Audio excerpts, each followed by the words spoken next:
Hi, my name is Dean Arrington, and today I want to talk to you about our wildlife management systems here in the United States.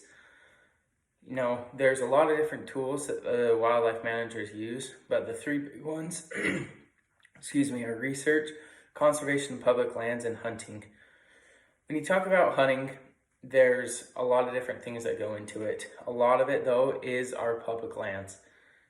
In a book by T.A. Bockholt entitled The North American Model of Wildlife Conservation, he says that reduction in and access to huntable lands compromises the principle of egalitarianism in hunting opportunity.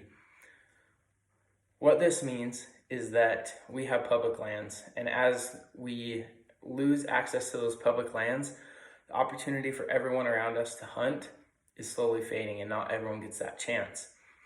And this becomes a problem for the wildlife managers because they rely heavily on hunters.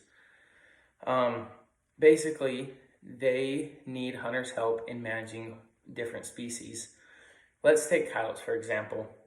In a book by M.E. Groper entitled The Ecology of Northeast Coyotes, Current Knowledge and Priorities for Future Research, he states that coyote ecology in the eastern United States is poorly understood, and it is assumed that as a coyote population increases, the potential for top-down, direct, and indirect impacts on the broad array of organisms and habitats also increases.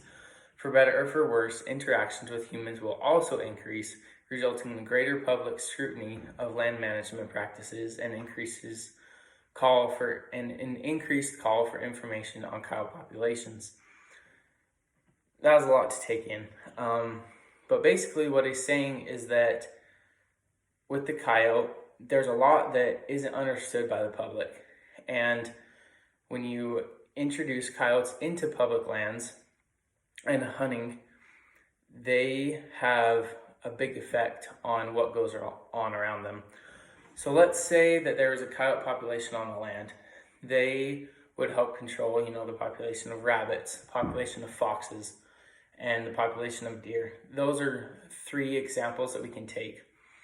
And as you increase a coyote population, they, in effect, will have a decreased fox, deer, or rabbit population.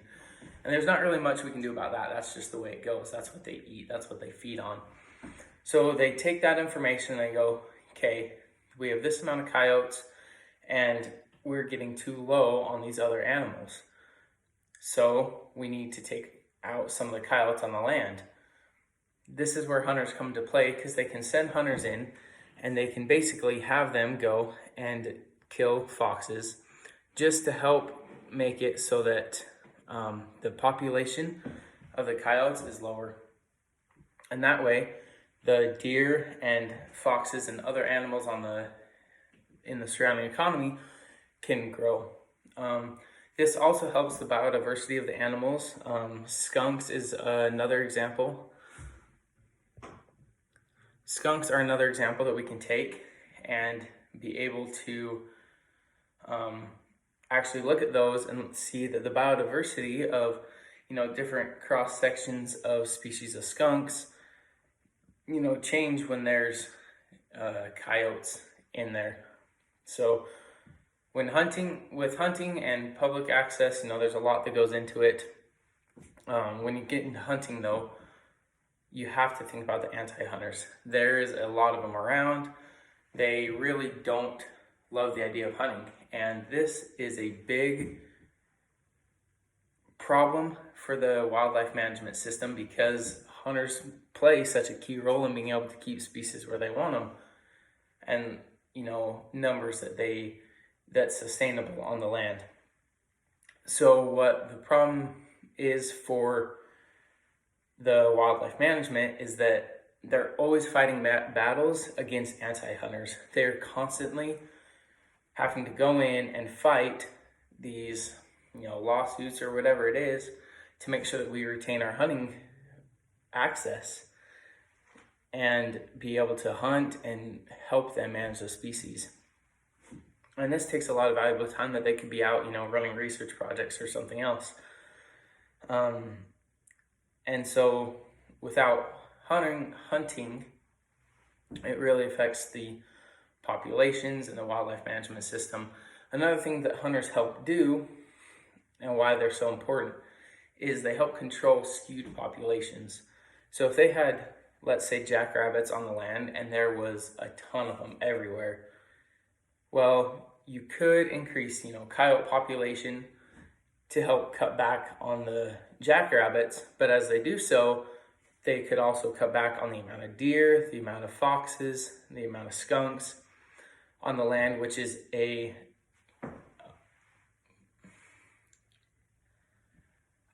portion of data that they don't want to change necessarily. When they increase the coyotes on the land, they want to decrease the number of jackrabbits, but not skunks or deer. And so you can't really do that. So what they do is they have hunters go in and kill jackrabbits to lower the amount of jackrabbits on the land the easiest way possible. So when you look at this, all of this is done on public land. We're slowly, but for sure, losing access to our public lands. And this is a battle they're constantly fighting, because when we don't have public lands, there's nowhere to hunt, and there's no way to help control different species that we need on this land, around us, the wildlife that we've come to love. Take, an example of a piece of public land and there's private land all around it. No one can access that public land to hunt because of the private land around it. So what they're trying to do is find ways that they can buy chunks of that land or find money to be able to buy it so that people can go in and hunt that public land, even though there's private around it. And as there's people constantly buying up more public lands, they take the private land and they use it for what they want, but our wildlife population doesn't necessarily decrease. And so now we have a bigger population of different species on a smaller amount of land.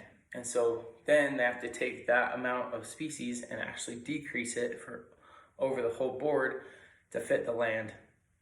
And this is a problem that they run into, and they're trying to solve and figure out how we can continue to conserve these public lands. So as you can see, there's a lot of different things that go into wildlife management. I'm just scratching the surface, but I hope you've learned something and that you do a little more research and be able to figure out different ways that you can help. Thank you.